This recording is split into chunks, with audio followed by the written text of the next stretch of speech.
Hello, this is Erica with Launching Legacies. Welcome to our daily devotional. We are continuing a series on the difficult to love. Today's devotional is called Painful to Love. So there are people who are very difficult to love. And then yesterday I alluded to the idea that there may be also some pain in loving these people who are difficult. So let's get straight into it. Yesterday we left off with this idea of not asking why. That was the thing. I said, well, if you can stop asking why, then you can put yourself in a better position to let the person be themselves, to accept the person. And I read some scripture from 1 Corinthians 13, verses 4 through 8. We're going to let those scriptures stand because they still stand and they're applying to this entire devotional. So I'm not going to read them over and over again. But I'll tell you, for one, if you want to go back to the first one, difficult to love, before you listen to this one, that makes a little bit more sense. But it's okay if you don't, because we're going to build. Read 1 Corinthians 13, 4 through 8 on your own, and let's kind of dig a little bit into it.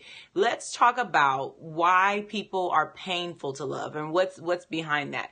Well, we talked about people being self-destructive, for them making wrong decisions, and how those wrong decisions seem to deeply impact us, and they pain us. They pain us for people to be doing things that, undo their life, like sabotage their life and make their life really hard. And so those are the people that we find difficult to love, is the people who kind of don't seem to be able to make good choices. They don't go in the direction you wish they would go in. They don't do what you wish they would do. If they could just be compliant, that kind of person are usually the ones that are difficult to love.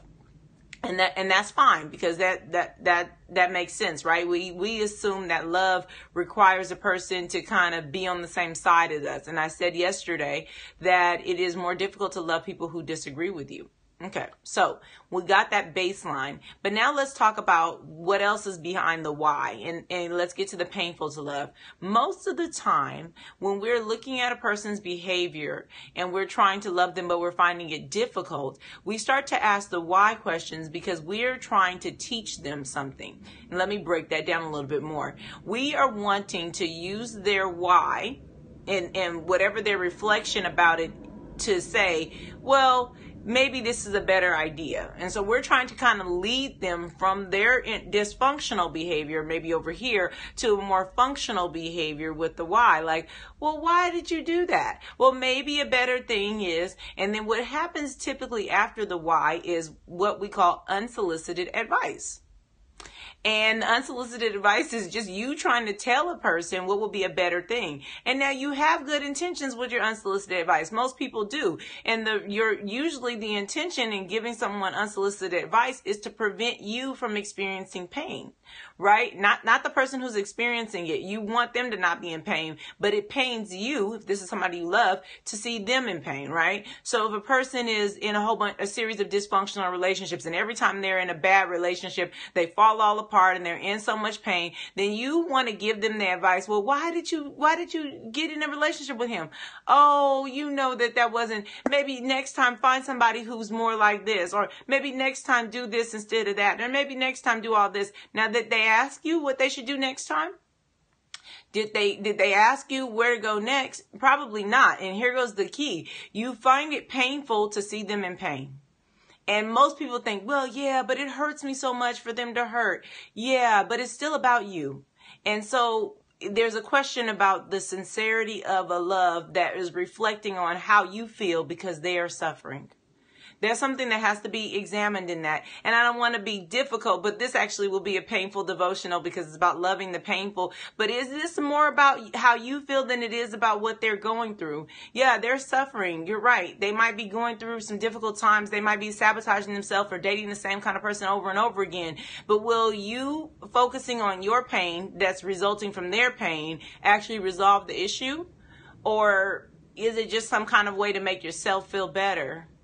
Because it's not necessarily loving the painful anymore. Now it's loving yourself, despite the fact that this person's pain seems to trouble you. And so the way that we arrive usually at the why, or the reason behind the why, is usually because we're trying to teach them and guide them into a place that is, yes, less painful for them or less self-destructive for them, but really also for us. because it troubles us to see them in pain. But what if we could find a neutral place there? What if we could learn and decide that we weren't the teacher? Just put this hat on. I used to be a master teacher, and I would train teachers and place children with teachers. The children were in special education. They had some emotional behavioral issues. And so we had to kind of plan where students would go. And as a master teacher, we would look at the disposition of the teacher and the characteristics of the child and try to do a placement that would be healthy for both.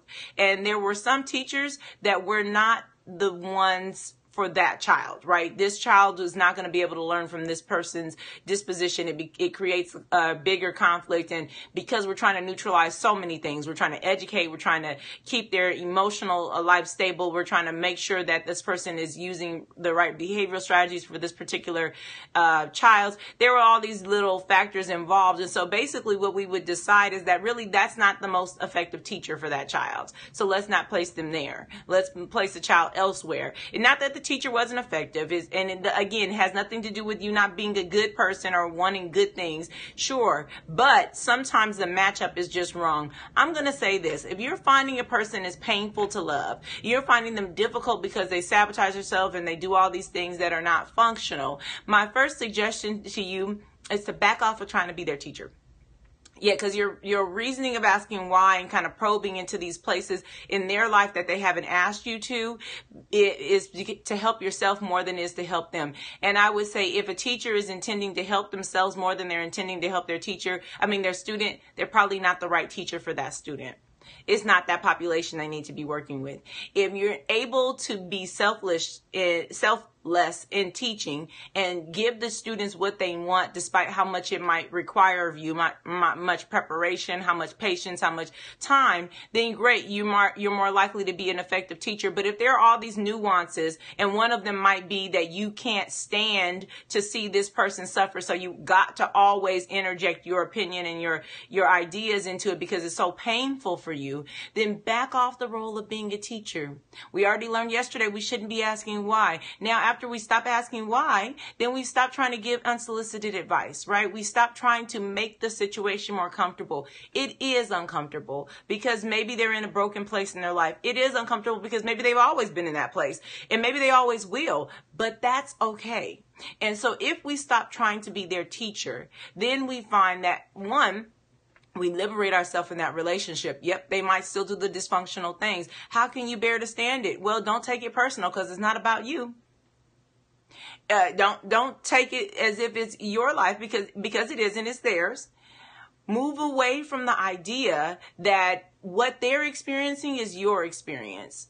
Move away from codependent type tendencies that might find themselves rearing their head. And maybe people don't like this. And I get it. If you're watching devotional, but I love them, but this, that, and the other. And every time the but comes up, because I've been in that position, right? I've been in the position where it's like, oh, yeah, this is difficult. Oh, yeah, this is hard. It's so painful to watch them because they just keep doing these dysfunctional things. I've been in that position where it keeps just kind of rising up and it's always painful every time you look at it. I just decided, you know what? That's their decision, their life, their pain, their circumstances. It really is no reflection on me. I'm sorry that that's what they're choosing. I wish that they would choose better, but I'm not in a place to teach them. I'm not in the place to guide them, and I won't be giving them unsolicited advice. When they want to talk, I will listen, and when I'm done listening, I will leave. And I will be able to walk away from this idea that I'm their teacher, this idea that they owe me an explanation, and this idea that we somehow will be traveling together through the process of wellness for them. That's not always the case. And so if you can find yourself in good footing in that place, then you can go back to the 1 Corinthians passage and find yourself better suited in that passage of scripture. You can find yourself loving more oftenly and more sincerely according to that passage when you're able to say, I'm not their teacher. So that's step number 2 when it comes to being able to love the difficult, and this time the painful to love, is that it stops being painful when you stop trying to be the teacher. It stops being painful when you back off and let them go ahead and live their life and believing that what? God is their teacher. Deuteronomy 33:3 says that the Lord really loves us. We sit at his feet and we're taught of him. He embodies the attributes of a teacher. So let them sit at the foot of God and be taught. And if they're not good students, that's not your problem. If they don't want to learn, that's okay. Keep praying grace and mercy. God is still an effective teacher, even if they are not being the right student. But you have to take the role of teacher and kind of dismiss it for that particular person at least. But if there are other people you're effective in teaching, great. You'll know because they'll ask for your help. You'll know because it won't cost you so much, and you won't be so intermingled in it. Back off a little bit and realize that love has boundaries. And we're going to talk about that tomorrow. But remembering you're not their teacher is the second step of getting out of why it's so painful, so difficult to love people. It's not difficult or painful to love them when you truly immerse yourself in this idea of what love is and how love should be demonstrated in a relationship, in a situation that might not be easy. So, God bless you. I am praying for you. I hope that you're praying for Launching Legacies. We will see you again tomorrow with another devotional. We're going to talk about the boundaries, and I hope that you're enjoying the series, but we'll see you again tomorrow. And until then, be blessed.